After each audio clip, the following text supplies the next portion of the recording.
शिक्षा और संस्कार के अंतर्गत ईशावास्योपनिषद के 10वें मंत्र में आपका स्वागत है।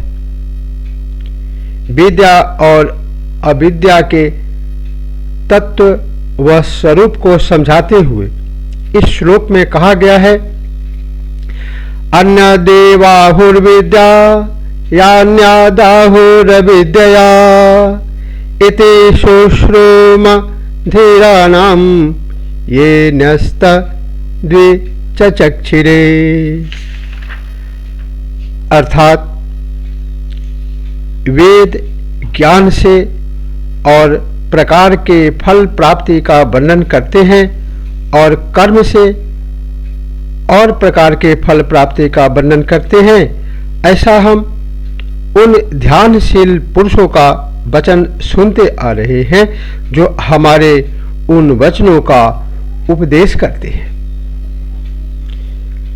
सर्वोत्तम फल प्राप्त करने वाले ज्ञान का यथार्थ स्वरूप है नित्यानित्य वस्तु का विवेक, क्षणभंगुर विनाशील अनित्य इहलौकिक और पारलौकिक भोग सामग्रियों और उनके साधनों से पूर्ण विरक्ति, संयमित पवित्र जीवन और एकमात्र सच्चिदानंद घन पूर्ण ब्रह्म के चिंतन में अखंड संलग्नता, इसके अनुष्ठान से पर ब्रह्म पुरुषोत्तम का यथार्थ ज्ञान होता है और उसके अनंतर उनकी प्राप्ति होती है।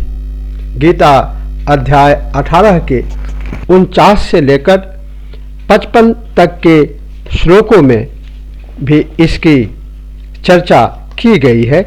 इसका विशद वर्णन भगवान श्री कृष्ण ने भी गीता अध्याय 18 में श्लोक 49 से 55 तक किया है।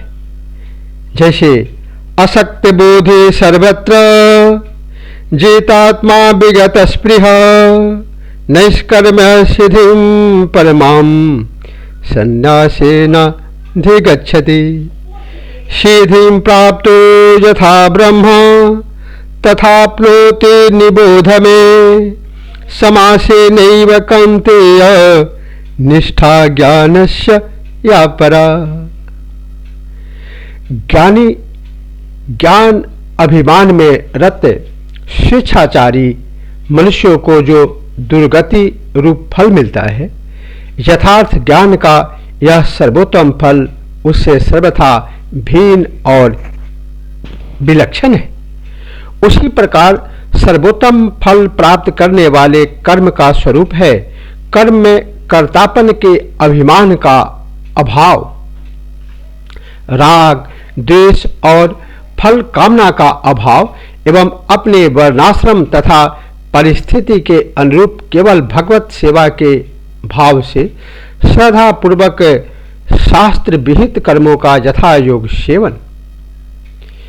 इसके अनुष्ठान से समस्त दुर्गुण और दुराचारों का अशेष रूप से नाश हो जाता है और हर्ष शोक आदि समस्त विकारों से रहित होकर साधक मृत्युमय संसार सागर से तर जाता है। सकाम भाव से किए जाने वाले कर्मों का जो फल उन कर्ताओं को मिलता है, उससे इस यथार्थ कर्म सेवन का यह फल सर्वथा भिन्न और विलक्षण है। इस प्रकार हमने उन परम ज्ञानी महापुरुषों से सुना है जिन्होंने हमें यह विषय पृथक पृथक रूप से व्याख्या करके भली भांति समझाया था। आज इतना ही। इसी के साथ जय श्री कृष्ण।